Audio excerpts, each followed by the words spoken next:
다 함께 사도신경으로 신앙 고백하시면서 수요 예배 하나님 앞에 드리겠습니다.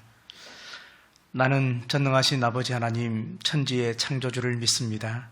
나는 그의 유일하신 아들 우리 주 예수 그리스도를 믿습니다.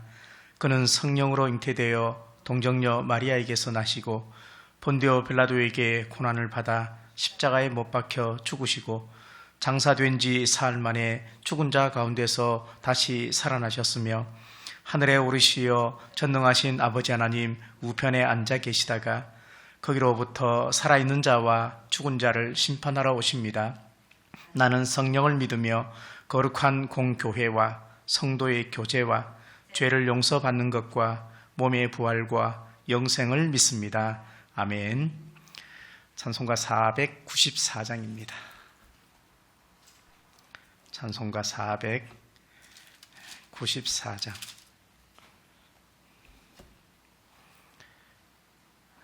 (494장입니다)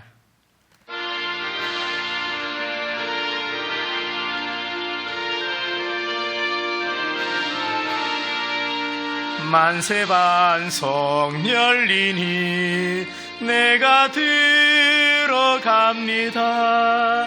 창의 허리 상하여 물과 피를 흘린 곳 내게 효염되어서 정결하게 하소서. 내가 공을 세우나 은혜 갚지 못하네. 쉼없이 힘쓰고 눈물 근심 많으나 구속 못할 죄인을 예수 홀로서 가네. 빈손 들고 앞에 가 십자가를 붙드네. 의가 없는 자라도 도와주심 바라고 생명샘에 나가니 나를 씻어주소서.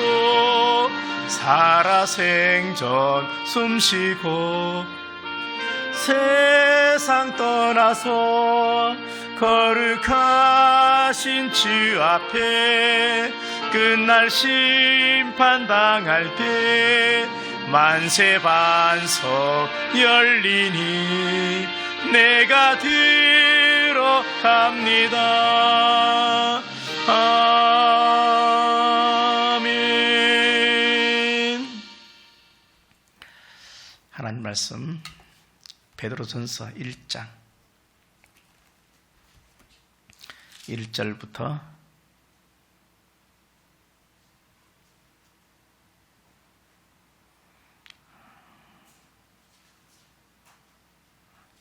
4절까지. 베드로전서 1장 1절부터 4절까지 신약성경 377페이지에 있습니다. 신약성경 377페이지에 있는 베드로전서 1장 1절부터 4절까지 함께 합독해서 읽도록 하겠습니다. 시작. 예수 그리스도의 사도 베드로는 본도, 갈라디아, 갑바도기아, 아시아와 비두니아에 흩어진 나그네 곧 하나님 아버지의 미리 아심을 따라 성령이 거룩하게 하심으로 순종함과 예수 그리스도의 피뿌림을 얻기 위하여 택하심을 받은 자들에게 편지하노니 은혜와 평강이 너희에게 더욱 많을지어다. 우리 주 예수 그리스도의 아버지 하나님을 찬송하리로다.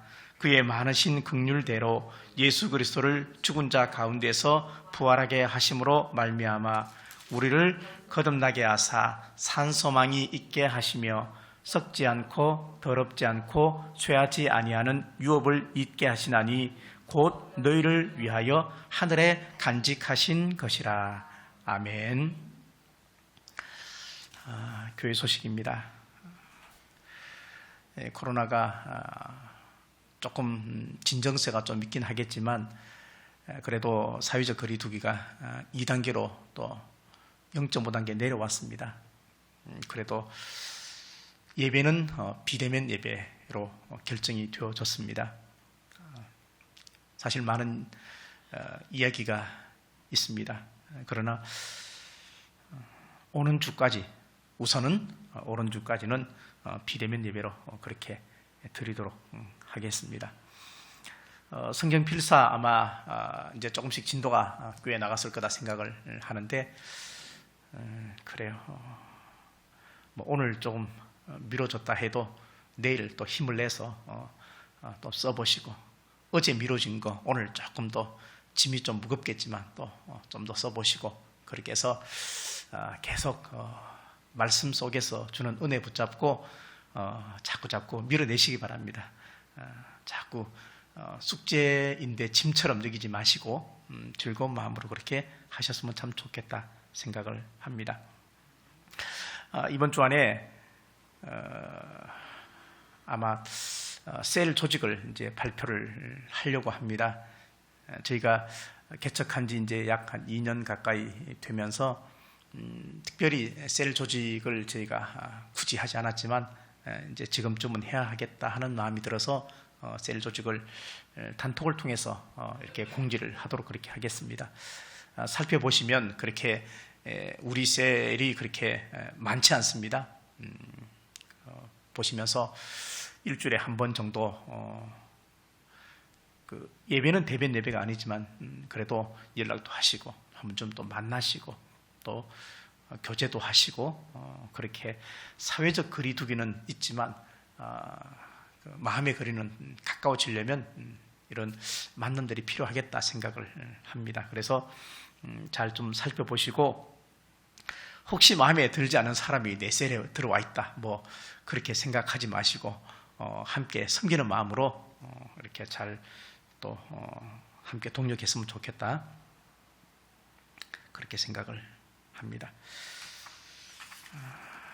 네, 특별히 다른 광고 없으면 기도하고 오늘 하나님 말씀을 함께 또 은혜를 나누겠습니다. 기도하겠습니다. 좋으신 하나님 아버지 고맙고 감사합니다.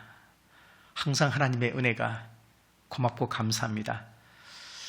우리 모두를 구원시켜 주시고 특별히 개인적으로 찾아와 주셔서 하나님을 알게 하시고 창세 전부터 모태에서 이미 나를 부르시고 또 조성하셔서 하나님의 자녀를 삼으신 그 놀라운 은혜를 우리가 생각하면서 오늘도 하루 일과를 다 마치고 예배의 자리에 함께 섰습니다. 하나님 영과 진리의 예배가 되게 도와주시고 은혜가 되는 예배가 될 수 있게 도와주시고 또 하나님을 만나는 예배가 되게 은혜 베풀어 주시옵소서. 하나님의 은혜가 아니면 결코 우리가 이 땅을 살아갈 수가 없고 절망 속에 비탄한 가운데 또 여러 가지 고난 속에 있는 우리의 삶의 현주소를 이길 수 있는 방법이 전혀 없다는 것을 늘 기억하면서 오늘도 하나님께서 기뻐하시는 그 한 사람의 예배자가 되게 인도하여 주시옵소서.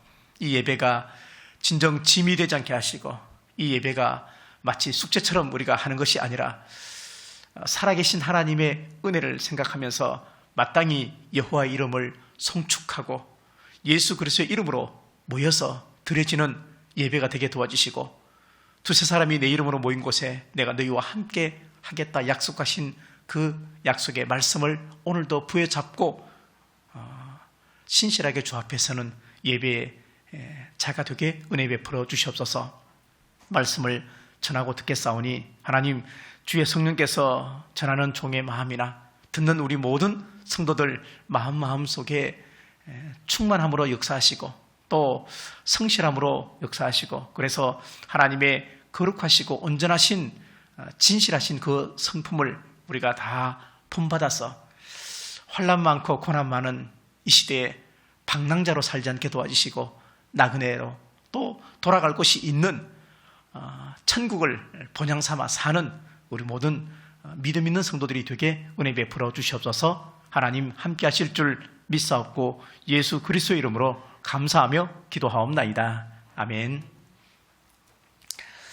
자, 우리 앞뒤에 우리 계신 분들하고 함께 인사를 좀 하겠습니다.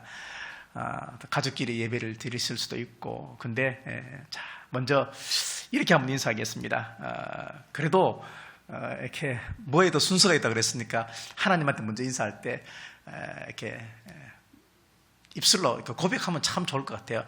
하나님, 저 지금 예배 드려요. 참 이거 좋은 것 같아요. 하나님, 저 이제 지금 예배 드려요. 그렇게 이제 한번 인사를 하시고, 그 다음에 또 옆에 계신 분들한테는 사랑하고 축복합니다. 또 그렇게 인사하시고, 또 혹시 만약에 혼자 예배를 드린다 그러면 사실 혼자가 아니잖아요. 하나님 계시고 또 예수님 계시고 성령님 계시는데, 혼자가 아니면 나는 절대 혼자가 아니다, 하나님 나와 함께 하신다, 그런 믿음으로 예배를 드려야지 예배 드리는데 쓸쓸하고 외롭다 이런 생각하시면 안 돼요. 그러니까 그런 마음을 가지고 우리가 예배를 드렸으면 참 좋겠다 생각을 합니다. 예배를 드릴 때 우리의 마음이 어떠하면 좋을까? 당연히 성경은 사모함으로 드려라 그렇게 이야기를 합니다. 사모한다는 것은 내가 정말로 사랑하는 사람을 만나러 갈 때 준비하는 그 마음을 가지고, 그리고 만나는 그 좋은 마음들을 이야기하는 것이죠. 뭐 예를 들면 그런 것이죠. 붕어빵을 사왔으면 붕어빵을 빨리 막 뜨거울 때 먹고 싶은 그 마음. 우리 성도들 중에서는 옥수수 좋아하니까 옥수수를 방금 쪘어. 그러면 따끈따끈한 옥수수를 먹고 싶은 그 마음, 그런 마음으로 우리가 좋은 마음으로 예배를 드렸으면 좋겠다. 조금 더 현실적으로 말하면 삼촌이 용돈을 줬는데 그 안에 얼마쯤 들었을까, 이렇게 기대하는 마음으로, 그런 마음으로 우리가 예배를 드려야지, 또 예배 드려야 되네, 뭐 이런 생각을 하면 예배가 짐이 되고 이게 숙제가 되는 것 같습니다. 베드로전서는 5장까지 있죠. 근데 이 베드로전서는 특별한 그런 서신입니다. 몇 가지를 기억하면 좋겠는데, 첫 번째 기억해야 될 것이 뭐냐면, 자, 이것을 기억했으면 좋겠어요. 고소영. 자, 고소영이 누굽니까? 꽤 유명한 탤런트죠, 그죠? 고소영. 베드로전서 그러면 고소영을 기억하면 돼요. 그래서 고난, 그 다음에 소망, 그리고 영광. 자, 요거 생각하면 돼요. 베드로전서 그러면 고소영, 이렇게 생각을 하시면 돼요. 오늘 본문에서 우리가 기억해야 될 것은 두 가지가 있어요. 하나는 뭐냐면 나그네, 또 하나는 산소망. 이것이 키워드입니다. 5장까지 되어 있는 베드로전서에 보면은 유난히 다른 성경에 없는 것들이 있습니다. 그게 뭐냐면 약 35절 정도가 하나님에 대한 구체적인 설명이 있습니다. 하나님은 이런 분이다, 하나님에게 이렇게 하라. 그러니까 하나님에 대해서 구체적인 설명이 있다는 것은 이 편지를 받는 사람이 지금 영적 상황이 그렇게 녹록하지 않다는 것을 반증해 주는 그런 이야기입니다. 자, 그래서 이 베드로전서의 저자가 누굴까요? 베드로전서의 저자. 자, 혹시 가족들 중에서 바울 이렇게 이야기하면 한바탕 웃어주시면 돼요. 베드로전서의 저자는 베드로입니다. 직접 쓰지 않았습니다. 대필했습니다. 대필자는 실로아노라고 성경에 나와 있고요, 뒤에 있습니다. 본도를 비롯한 아시아에 흩어져 있는 나그네 같은 사람들에게, 흩어진 나그네, 다시 말하면 디아스포라 유대인들에게 보냈던 편지입니다. 베드로가 자기를 소개할 때 1장 1절에 보니까, 또 5장 1절에 보니까 이렇게 소개합니다. 예수 그리스도의 사도 베드로라고 이야기를 합니다. 그러면서 나도 장로다, 또는 그리스도의 고난의 증인이다, 그렇게 이야기를 합니다. 사도고 또 교회 지도자고, 또 한편 나도 성도 중에 한 사람이다, 이런 것을 우리에게 얘기를 하고 있습니다. 베드로 생각해 보시면 우리가 짐작이 됩니다. 한 번 설교할 때마다 3,000명씩 회개 역사를 일으켰던 그런 장본인이죠. 인류 역사상 물리를 처음으로 걸었던 사람이 누구냐면 베드로였습니다. 12명의 제자 중에서 가장 나이가 많은 사람입니다. 그러면서 가장 성격도 참 급한 성격을 가지고 있었습니다. 다 좋게 말하면 적극성을 가지고 있었던 그런 사람이죠. 이 베드로, 이 베드로가 베드로전서와 그리고 후서 두 성경을 이제 쓰게 됩니다. 이미 아시아에 흩어져 있는 유대인들, 이미 박해 때문에 피해 가서 도망갔던 그런 디아스포라 유대인들에게 보내졌던 그런 편지지만, 그러나 관점의 차이가 있습니다. 디아스포라 할 때 이것을 원어를 해석하면 뿌려서 흩어버리다 하는 뜻을 가지고 있습니다. 뿌려서 흩어버리다. 이 이야기는 누군가가 그렇게 했다는 이야기죠. 누군가가. 그러면 그 당시에, 지금도 물론 마찬가지입니다. 움켜쥐려고 하고, 그 다음에 내 것에 그런 어떤 그 소유권을 주장하고, 그리고 흩어지지 않으려고 하는 그런 한국교회의 약점 중에 하나인 것인데, 그 당시도 마찬가지였습니다. 그랬을 때 하나님께서 이들을 흩을 수 있는 방법 중에 하나가 뭐냐면 핍박이었습니다.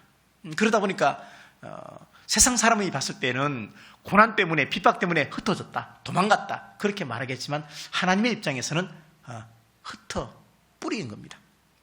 씨앗을 뿌린 겁니다. 그리고 그렇게 소아시아에 흩어졌던 많은 사람들이 그곳에서 세웠던 것이 뭐냐면 교회를 세웠습니다. 교회.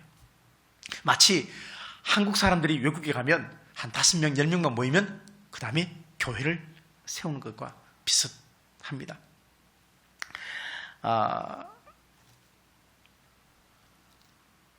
예루살렘에만 있던 유대인들, 근데 그들을 흩어서 열방의 교회가 세워지고, 또 그 교회를 통해서 한 영혼도 실족함 없이 모든 사람이 구원받기를 원하시는 하나님의 뜻을 이제 점차 이루어가는 그런 초대교회의 모습을 우리에게 보여주고 있습니다. 여기에 하나님의 주권이 있습니다. 하나님의 의도가 있고 하나님의 목적이 있습니다. 세상의 많은 교회는 그냥 세워지지 않습니다. 하나님의 섭리와 예정 속에 교회가 세워지는 것이지, 그냥 인간들만의 어떤 모임, 계획, 돈 가지고 그렇게 교회가 세워지는 것은 결코 아닙니다. 크든 작든 모든 교회는 하나님의 섭리 속에 세워지는 것입니다. 하나님의 주권 인정이죠. 하나님은 분명히 선포하셨습니다. 뭐라고요? 너희에게 감당할 시험밖에는 내가 준 적이 없다, 그렇게 말씀하시면서 피할 길도 주신다, 그렇게 말씀하셨습니다. 너희가 핍박 때문에 흩어져 있지만, 그리고 앞으로 더 큰 핍박의 고난이 오게 되겠지만, 그럼에도 불구하고 너희에게 나그네처럼 살지 말고, 나그네처럼 살고 방랑자처럼 살지 말라, 그렇게 이야기하면서 너희에게는 소망이 있다. 그 소망이 살아있는 소망이고, 그리고 그 살아있는 소망의 중심에 누가 있냐면 예수 그리스도가 있다, 그렇게 이야기를 하고 있는 것입니다. 교회를 다니고 또 예수님을 믿는 사람들이 예수 믿는다 하면서 걱정이 너무 많은 사람들을 보면서 과연 예수 믿는다고 말할 수 있을까? 교회를 다니면서 하나님을 믿는다고 하면서 너무 낙심 속에 빠져 있고 너무 슬퍼한다. 과연 그러면 우리의 믿음의 가치는 도대체 어디에 있는 것일까? 과연 하나님을 믿는다고 우리가 말할 수 있는 것일까? 이런 본질적인 담론에 대해서 우리가 생각을 해보아야 되겠다 하는 생각을 하게 되어집니다. 1절은 이 편지를 받는 사람들의 지리적인 위치를 말하고 있습니다. 그리고 또 2절은 그 편지를 받는 사람들의 영적 상태를 우리에게 먼저 이야기를 하고 있습니다. 로마는 그 당시에 거의 모든 나라가 로마의 지배하에 있었는데, 그 로마는 정복해서 이렇게 다스리는 곳을 40도시를 만들었습니다. 그러니까 도시가 40도시입니다. 그냥 평택시, 고양시 이런 그 정도가 아닙니다. 엄청나게 큰 영역의 그런 40개의 도시를 로마가 장악을 하고 있었습니다. 그러면서 오늘 5곳이 소개가 되고 있죠. 바울이 복음을 전해서 이미 교회가 세워진 곳도 있고, 또 바울이 가고 싶었지만 가지 못한 곳도 있고, 어쨌든 그렇게 되어 있습니다. 흩어진 나그네라고 얘기를 합니다. 돌아갈 곳이 있다는 것이 참 중요합니다. 방랑자는 돌아갈 곳이 없고, 그러나 나그네는 돌아갈 집이 있다 하는 것이 중요합니다. 나그네의 영적 상태는 뭐냐면 하나님의 거룩한 사람들입니다. 이미 성령으로 말미암아서 회개한 사람들이 믿음이 있는 영적 나그네라고 하는 것입니다. 나그네의 정체성은 성령을 통해서 회개하고 십자가 사건을 통해서 피의 언약을 믿고 또 돌아갈 곳이 있는 하나님을 정말로 믿는 사람들이 나그네라고 하는 사람들의 정체성입니다. 이 편지를 언제 썼을까? 쓴 시기도 상당히 중요합니다. 주석을 찾아보면 63년, 그러니까 AD죠. 아노 도미니, 예수 그리스도가 오신 이후에 63년 말 또는 64년 초 정도에 이 편지가 쓰여졌다고 합니다. 왜 이렇게 쓰여진 시기가 중요하냐? 그때 당시에 64년도에 아주 큰 일이 있었습니다. 로마에. 그게 뭐냐면 AD 64년 7월 18일 날 로마에 대화재가 났습니다. 로마에 대화재가 났습니다. 세계 3대 화재가 있는데 로마 화재, 그리고 도쿄 화재, 그리고 런던 화재이죠. 근데 실제 이 로마의 화재는 네로가 불을 냈다는 이야기가 있습니다. 네로가 원래 시인입니다. 근데 시상이 떠오르지 않아가지고 그냥 불을 냈다 하는 그런 정설이 있습니다. 어쨌든 근데 그것이 정치적인 어떤 압박이 오고 누가 불을 저질렀든 간에 로마 사람들로 하여금 누군가가 책임을 져야 하는데 그 책임을 누구한테 맡겼냐면 기독교인한테 다 돌렸습니다. 기독교인한테. 그리고 네로 황제는 그 이후로 많은 크리스찬들을 핍박했습니다. 어쩌면 베드로는 이 사실을 인지했는지도 모르겠죠. 그래서 네로 황제의 핍박 있기 전에 이 편지를 써서 디아스포라 유대인들에게 보내게 되는 모습을 보게 됩니다. 약 300년 동안 많은 크리스찬들이 핍박을 당했습니다. 원년 경기장에 가서 사자의 밥이 되기도 하고 또 사람을 그냥 톱으로 켜서 다 죽이기도 하고 그런 엄한 그런 핍박을 감내했습니다. 그렇지만 그들이 결코 네로 앞에 무릎을 꿇지 않았던 것은 그들의 마음속에 살아있는 소망이 있었기 때문에 그렇습니다. 그 소망을 붙잡았기 때문에 그들은 네로 앞에 설사 목숨을 잃는다 해도 그들에게 무릎을 꿇지 않았고, 그리고 그 이후에 313년에 이제 로마가 드디어 기독교를 공인하게 되는 것입니다. 자, 오늘 우리가 사는 시대를 보면 이렇게 가다가는 참 큰일 나겠다 참 하는 생각을 하게 됩니다. 이거는 정치, 경제, 국방, 교육, 모든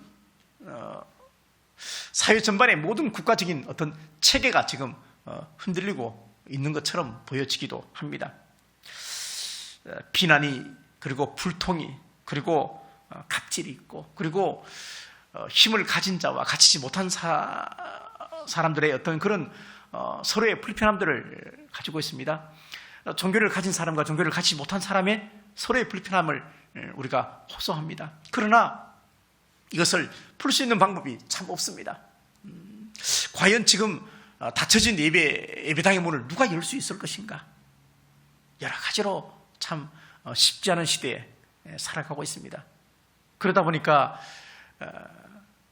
감리교 같은 경우에는 예배다 드려라. 드리면 교단에서 책임을 지겠다. 그렇게 공식적으로 선포했습니다. 그러나 감리교 안에 보면은 지금 감리교 감독 문제로 감리교 전체가 지금 난립니다. 시끄럽습니다, 솔직히. 그런 여러 가지 교회 안에 그런 문제와, 그리고 교회 안과 교회 밖에 그런 문제와, 그리고 교회와 세상 간에 그런 단절된 여러 가지 복잡한 문제 속에서 우리는 오늘 시대를 살아가고 있습니다. 오늘 저자 베드로에게 하나님은 세 가지 사명을 주셨습니다. 갈라디아서 2장 8절 말씀 보니까 너는 할례자의 사도이다, 또 유대인의 사도이다, 그렇게 이야기를 합니다. 누가복음 22장 31절 말씀 보니까 너는 돌이킨 이후에 내 형제를 굳게 하라, 그렇게 소명을 주었습니다. 이것은 베드로에게 자신에게 경험되어진 그 경험치의 한 사건, 자기를 정말로 넘어지게 했고 넘어졌던 그 한 사건을 통해서 너는 이제 그 경험을 가지고 활용해서 사람을 세워라, 그렇게 이야기를 하고 있는 것입니다. 베드로에게 가장 치명적인 아픔이 뭡니까? 예수님을 3번 부인했던 사건이죠. 넘어져 봤습니다. 어린아이 앞에서 예수님을 모른다고 저주하면서 부인했던 그 베드로가 단호하게 나는 절대 예수님을 부인하지 않겠다고 말했던 그 베드로가 그렇게 부인했습니다. 그리고 넘어졌습니다. 물론 주님은 다 아셨습니다. 그리고 이후에 베드로에게 찾아와서 아무 말씀도 하지 않으시고 내 양을 먹이라, 내 양을 치라, 그렇게 말씀을 하셨던 것을 볼 수가 있습니다. 신앙생활은 열심히 하는 것이 중요합니다. 그러나 내 열심을 가지고 내가 뭔가를 성취하기 위한 것은 안 됩니다. 하나님의 열심을 내가 받아서 하나님의 뜻을 성취하는 것이 진짜 신앙생활입니다. 베드로는 산산이 부서졌습니다. 자존심이 다 무너졌습니다. 수제자였습니다. 베드로와 야고보와 요한은 따로 예수님께서 불러가지고 그렇게 함께 기도도 하고 다 했는데 넘어졌습니다. 부서진 그 마음에 주님이 찾아오셔서 그렇게 다시 소명을 주면서 너는 돌이킨 후에 내 형제를 굳게 하라, 그렇게 이야기했습니다. 그 이야기를 들었던 이 베드로가 이제 성령을 받고 그리고 한 번 설교할 때마다 3,000명씩 회개하고, 글에는 졸했지만 말에는 능했죠. 바울은 반대로 말은 졸했지만 글은 능했죠. 그런 모습을 우리가 볼 수가 있는 것입니다. 우리가 하나님을 믿으면서 내가 다 할 수 있다, 참 나는 준비 다 되어 있어, 이런 교만함은 우리 속에 없을 줄 압니다. 모세가 애굽의 왕자로 살면서 애굽의 문물을 다 40살까지 다 배웠습니다. 근데 그것을 다 배우고 난 다음에 이제 내가 마치 애굽의 2인자처럼 그렇게 살 수 있을 법했을 때 그는 자신의 혈기를 감추지 못하고 사람을 죽이고 도망자가 되어서 미디안 광야로 도망을 가게 됩니다. 근데 모세가 살인을 하고 난 다음에 쓰여진 성경에 이렇게 되어 있더라고요. 그가 모세 죽인 사람을 모래에 묻고 그리고 좌우를 살폈다, 그렇게 말하고 있습니다. 자, 모세가 자신의 혈기 때문에 사람을 죽이고 그리고 모래로 다 덮고 좌우를 살폈다. 누가 보는 사람이 있느냐 없느냐 살폈다는 이야기죠. 좌우는 살폈는데 하늘은 안 살폈죠. 하늘은 안 살폈죠. 우리에게도 이런 영적인 집중력이 필요하다. 사람의 눈만 피하지 말고 하나님의 눈은 온 땅을 두루 감찰하신다, 그렇게 말씀을 하셨습니다. 나이 80에 하나님이 모세를 불렀습니다. 모세가 하는 말이 뭐냐면, 아니 내가 이제 말도 오늘 하고 정말 다 늙은 나를 왜 지금 부르십니까? 부르시려면 진작 불러야죠.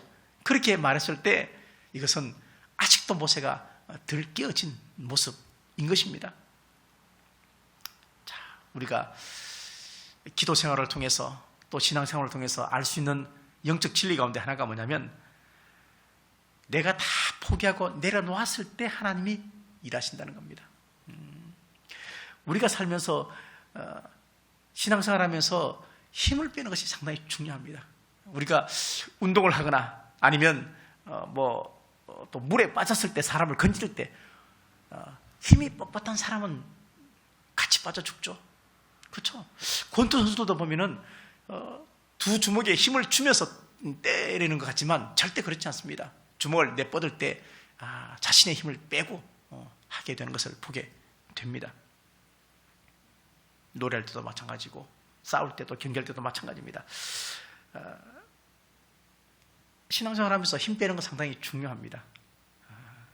그렇죠? 힘 빼는 거 상당히 중요합니다. 사람은 자꾸 힘을 가지려고 합니다. 가진 힘을 보여주려고 합니다.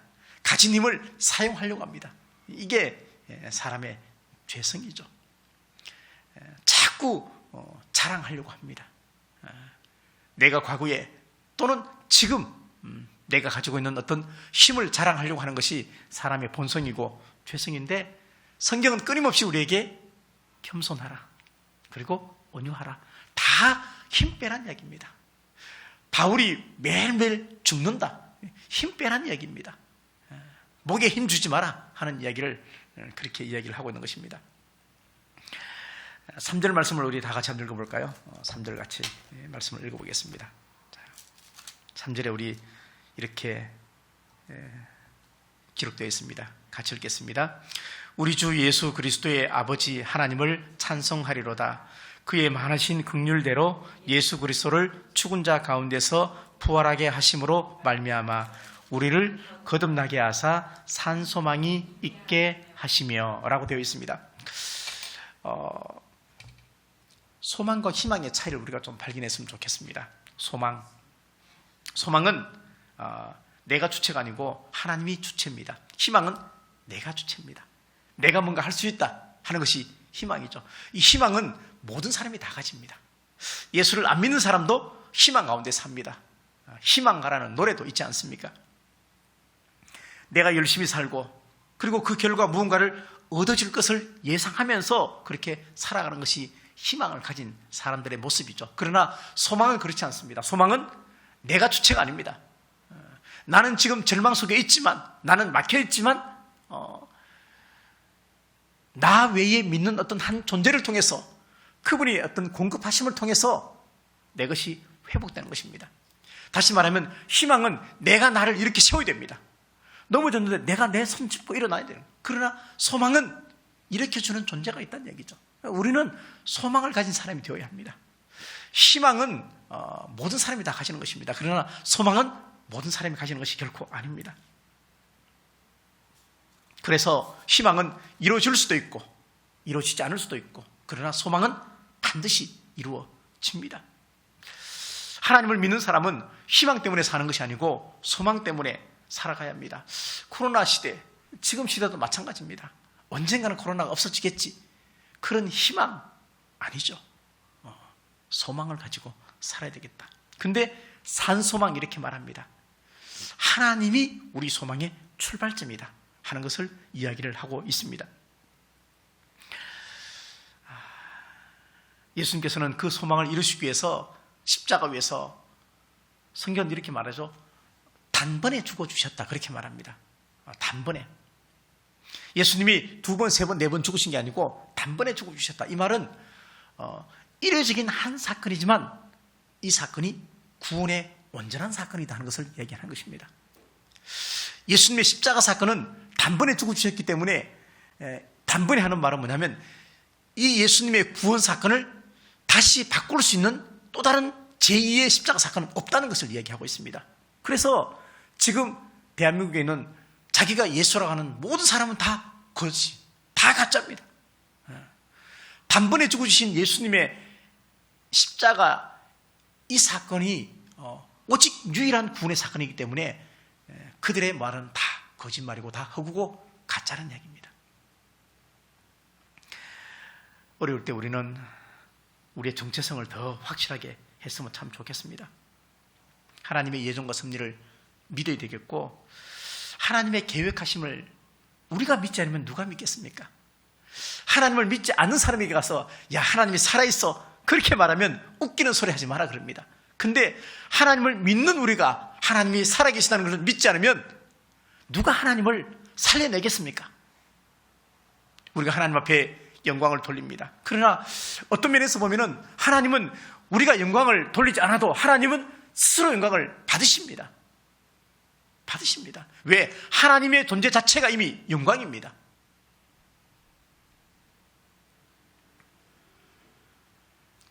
예수님의 역사적이면서도 실천적인 그 예수 그리스도의 그 죽음의 사건, 그 십자가의 사건, 2000년 전의 사건이지만 그 사건이 어떻게 지금 2002년 이후에 살고 있는 우리가 믿어지겠습니까? 이것은 성령 하나님의 역사심이거든요. 우리 곁에서 깨닫게 하시고 알게 하시고 믿게 하시는 주신 믿음을 선물로 내가 받고, 그리고 십자가 사건을 고백하고 그 앞에서 기뻐하고 눈물을 흘릴 수 있는 것은 성령 하나님의 은혜의 역사의 결과입니다. 하나님의 구속하심의 은혜를 기억해야만 합니다. 우리는 어쩌다가 예수님 믿은 존재가 아닙니다. 우리는 친구 따라 강남 간 존재가 아닙니다. 이미 창세전부터 하나님은 우리의 구원을 다 계획해 놓으셨습니다. 이것은 엄청난 놀라운 계획입니다. 단순한 것이 아닙니다. 내가 구원받았다는 이 놀라운 사실은, 이 사건은 그냥 어쩌다 보니까 교회 와서 예수님 믿게 됐고 어쩌다 보니까 교회 다니고 됐지, 이게 결코 아니란 얘기입니다. 그런 우리는 지금의 고난에, 지금의 어려움 속에 산다 할지라도 우리는 예수 그리스도를 소망하면서 그렇게 살아야 한다는 것을 성경은 얘기를 하고 있습니다. 생각을 해보시면 충분히 여러 가지 이해되는 것들이 있습니다. 자, 예수님께서 살았던 AD 30년, 33년 그 어간쯤에, 그때 당시에, 아니 60년, 70년 베드로가 베드로전서를 쓸 때 이 당시에 기독교가 이만큼 성장할 거라고 아무도 장담 못했습니다. 왜? 30세 청년이 신성모독죄와 그리고 교회모독죄로 십자가 위에서 죽었습니다. 근데 부활했다고 소문이 났습니다. 그러면서 예수 믿는 사람을 다 핍박했습니다. 다 흩어졌습니다. 근데 어떻게 그 종교가 유지되고 그리고 그 종교가 이렇게 성장할 것이라고 아무도 상상을 못했을 것입니다.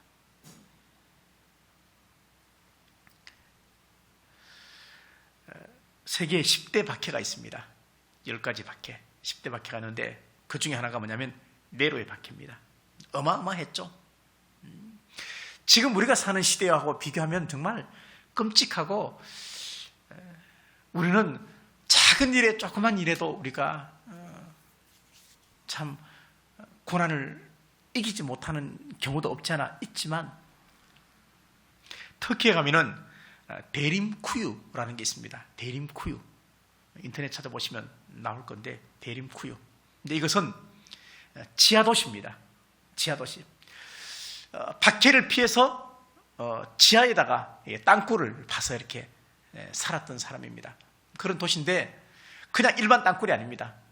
지하 100m까지 내려가서 땅굴을 팠습니다. 지하에 20층이 있습니다. 층수가 20층이에요. 지금도 개발되고 있습니다. 인터넷 들어가서 데림쿠유 치면 그대로 나옵니다. 지하 100m까지 내려가가지고 그 다음에 거기다가 사람들이 살았습니다. 사는데 그 안에 약 2만 명 정도가 살았습니다. 거기서 태어나기도 하고 거기서 죽습니다. 밖에 나올 수가 없습니다. 밖에 나오는 사람은 남자들만 밖에 나와가지고 음식 때문에, 먹을 것 때문에 그것만 그냥 가지고 들어갔고 나머지는 그 안에서 살았습니다. 지하 20층까지 있다. 이게 엄청난 겁니다. 근데 그 안에 지하라는 그런 냄새가 안 났다고 합니다. 지금 이제 개발되고 있죠, 유적지로. 어떤 권사님이 암에 걸렸습니다.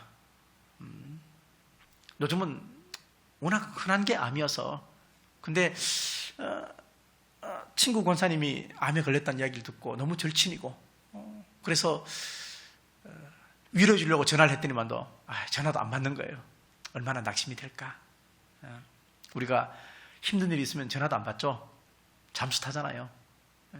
그래서 여러 번 전화를 하고 집에 찾아가도 이제 통화가 잘 안 됐는데, 그래도 전화를 이제 어느 시기에 전화를 받아서 그분에게 그렇게 이야기를 했다고 합니다. 소식을 들었다고. 힘들지? 그렇게 얘기하면서 병치료 잘 받고 병원도 잘 다니고, 근데 그 병보다 더 지독한 새놈이 찾아올 거야. 네가 걸린 암보다 더 지독한 새놈이 찾아올 거야. 첫 번째가 실망이고, 두 번째가 두려움이고, 세 번째는 너의 기쁨을 앗아갈 거야. 그렇게 말했어요. 암에 걸린 것보다 더 힘든 것이 왜 내가 암에 걸려야 합니까? 하나님 저 잘 믿었는데 실망. 그러면서 한편으로는 하나님을 정말 믿지만 죽음에 대한 공포가 오는 것이고, 그러다 보니까 항상 얼굴이 안 밝으니까 기쁨이 사라지는 거죠. 집안 전체가 다 그렇게 칙칙한 분위기가 되는 것이죠.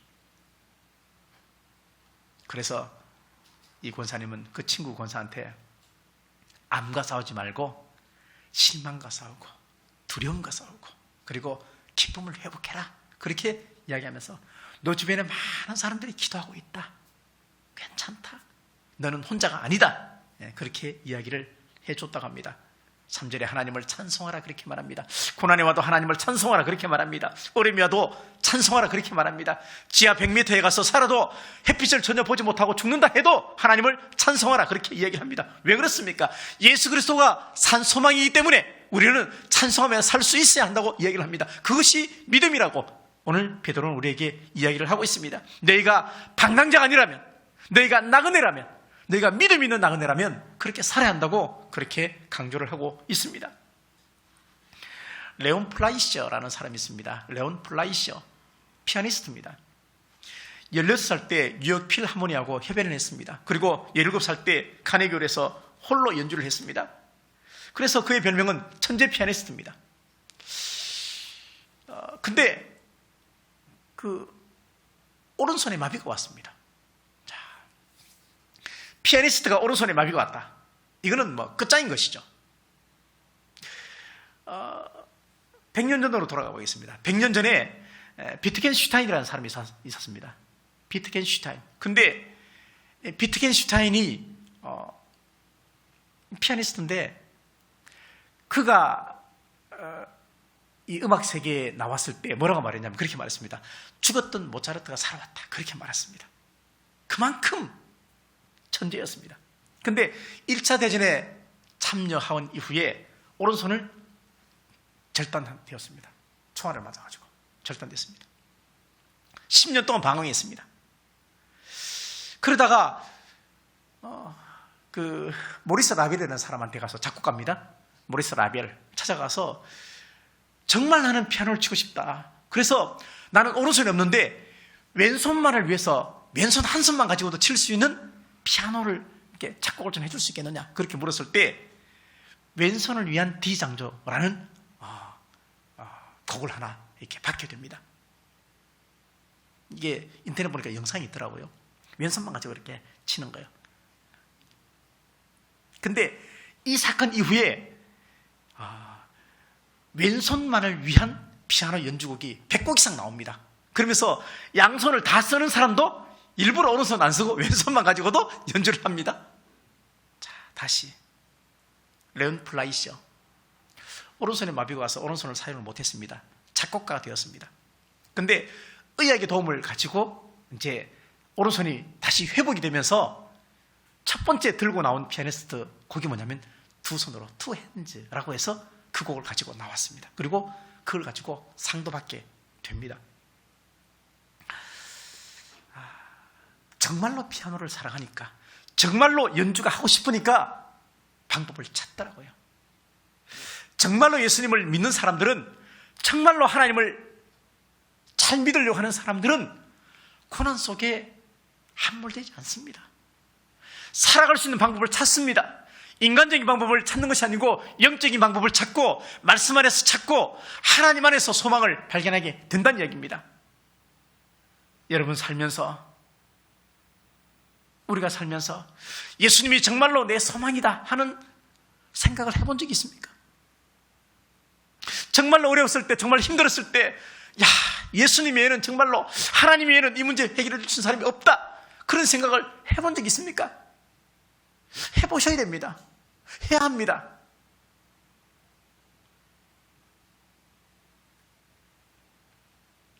오늘의 시간이 과정입니다. 잠깐 근심해도 우리가 크게 기뻐할 수 있는 이유는 우리에게 소망이 살아있다면 가능하다는 얘기입니다. 그래서 고난의 크기의 문제가 아니고 중요한 것은 소망의 크기가 더 중요합니다.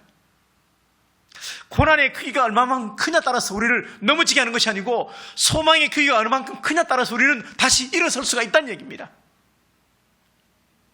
고난이 우리를 피해가지는 않습니다. 많은 사람이 고난 속에 있습니다. 이것은 예수 믿는다고 안 믿는다고 이거는 아닙니다. 모두가 다 고난 속에 있습니다. 근데 고난은 모든 사람이 겪지만 소망은 모든 사람이 있는 것이 아닙니다.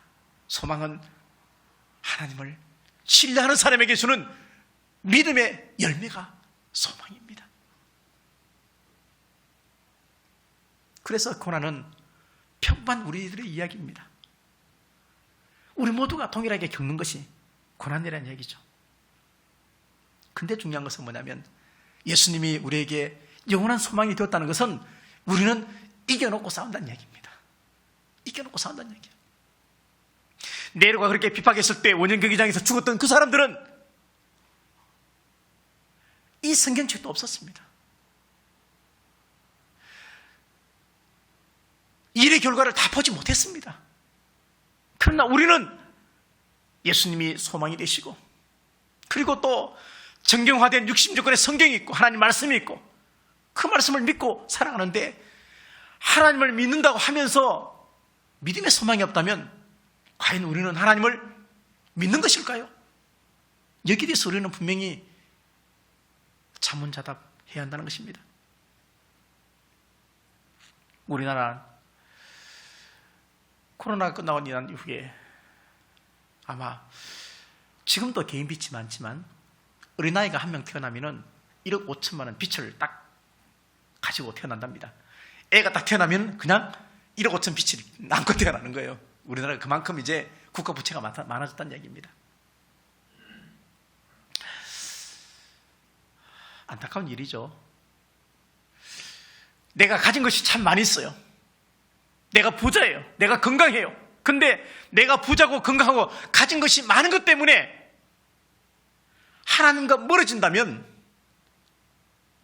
가지고 있는 그것이 나에게 부족한 것이 돼요. 그게 좋은 게 아니라는 얘기. 고난이 우리에게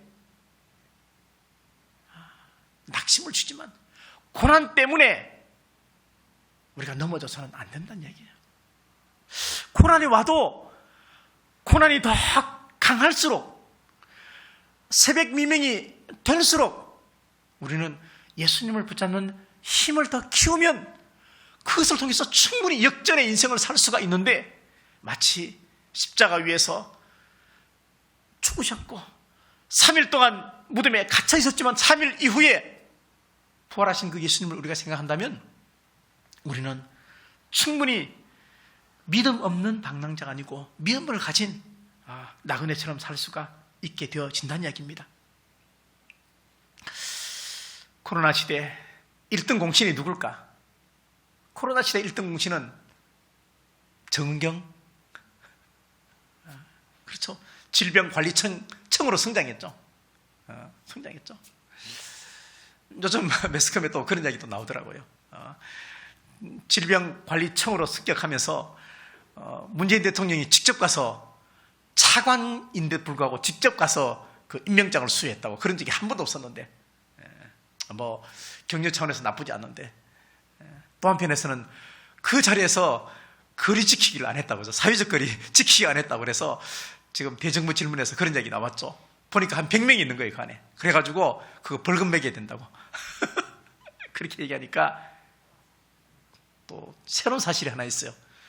정부의 일을 할 때는 50에서 100명까지는 괜찮대요. 거리 지키기 안 해도요.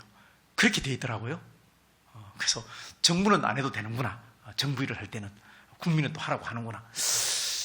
자, 이런 것들로 통해서 다들 불편하고 불통한 시대에 우리가 살고 있습니다. 자, 사랑하는 성도 여러분, 결론입니다. 아픈데 아프지 않다 이렇게 말할 수 없습니다. 아픈데 아프다고 말해야죠.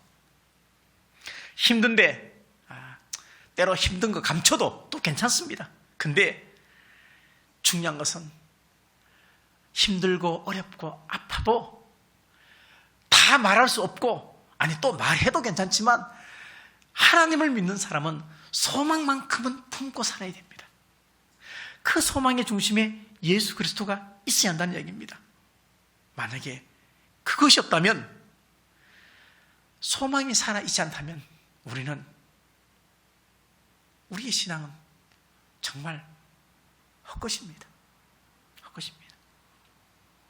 자녀를 보면서, 여러분의 사업들을 보면서, 여러분의 직장을 보면서, 또 1년을 쭉 살아가면서 우리에게 정말 소망이 하나도 없다.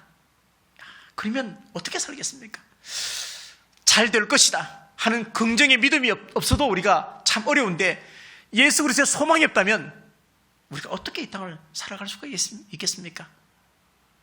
하나님의 은혜, 소망, 십자가의 그 믿음의 가치, 이런 것들에 관해서 우리가 조금 더 고민해 보는 지금의 코로나 시대가 아닌가 하는 생각을 하면서, 베드로전서는 흩어져 있는 유대인들에게 주신 말씀입니다. 성전 예배를 드릴 수 없는 지금은 어쩌면 우리가 흩어져 있는 유대인들입니다.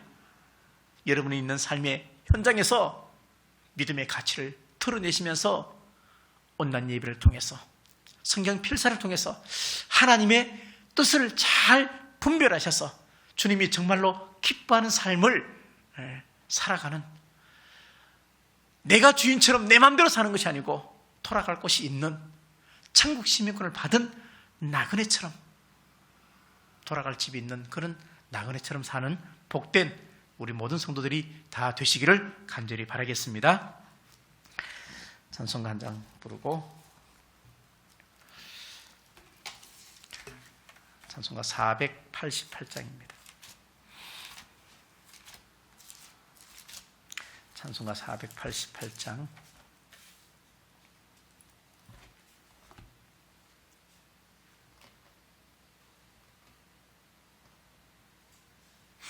(488장입니다)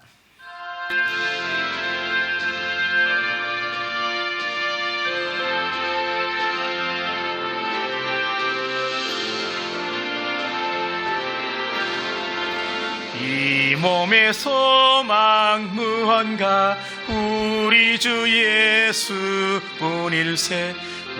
우리 주 예수 밖에는 믿으리 아주 없도다. 주 나의 반석이시니 그 위에 내가 서리라. 그 위에 내가 서리라. 무섭게 바람 부는 밤 물결이 높이 설렐 때 우리 주 크신 은혜에 소망에 닿을 줄이라. 주 나의 반석이시니 그 위에 내가 서리라. 그 위에 내가 서리라. 세상에 믿던 모든 것 끊어질 그날 되어도 구주의 언약 미사와 내 소망 더욱 크리라. 주 나의 반석이시니 그 위에 내가 서리라. 그 위에 내가 서리라. 바라던 천국 올라가 하나님 앞에 배울 때 구주의 의를 힘입어 어여치 바로 서리라. 주 나의 반석이시니 그 위에 내가 서리라. 그 위에 내가 서리라. 하나님 아버지 고맙고 감사합니다. 세상에 많은 사람들이 변질된 소망인 희망을 가지고 그들은 살아가지만, 그러나 하나님을 믿는 우리는 정말로 살아계신 하나님을 믿는 산소망이신 예수 그리스도를 믿으면서 살게 은혜 베풀어 주시옵소서. 아버지 하나님, 돌아갈 곳이 있는 나그네, 천국이 있는 나그네, 하나님이 부르시면 언제든지 가야 하는 나그네 된 우리의 삶에 주님께서 먼저 우리를 예정하시고 택정하셔서 하늘 시민권을 허락해 주었습니다. 하나님 아버지, 우리 모두가 주의 은혜 가운데 감사하면서 살게 도와주시고, 오늘 하루도 주의 은혜 가운데 보내게 되었사오니 남겨진 우리의 인생 속에서도 감사가 더욱더 많아지게 도와주시고, 그래서 지금의 여러 가지 어려움과 고난이 우리 앞에 있겠지만, 그러나 그 모든 것을 주님을 목적 삼고 예수님을 소망 삼아서 또 우리의 바른 신앙을 통해서 또 갈급함과 회복에 대한 열정을 가지고 믿음으로 잘 살아내어서 다시 한번 또 예배가 열려지고 또 우리가 함께 웃으면서 교제하고 또 식탁 교제를 나눌 때, 그때 정말로 과거를 또 추억하고 회상하면서 하나님의 은혜에 대해서 함께 또 이야기를 나누는 그런 은혜로운 시간을 우리가 맞이할 수 있도록 지금의 시간을 믿음 안에서 잘 보내는 우리 모든 성도들이 되게 은혜 베풀어 주시옵소서. 하나님,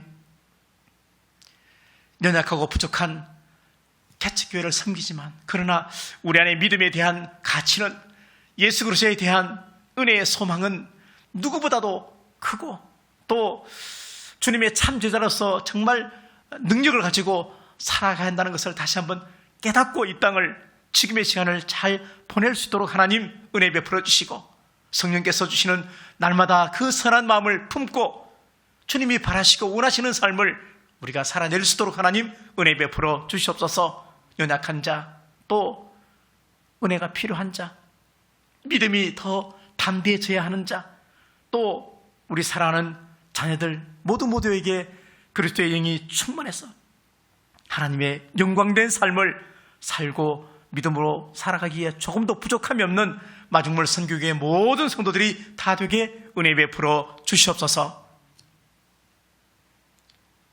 소망의 근원 되시는 예수 그리스도의 크신 은혜와 하나님 아버지의 사랑하심과 소망이 살아있도록 도우시고 역사하시는 성령님의 교통하심이, 소망이 필요한 우리 모든 성도들, 가정과 직장과 사업토와 자녀와 그리고 우리의 믿음의 여정 위에 지금부터 영원토록 함께 하시기를 간절히 축원하옵나이다.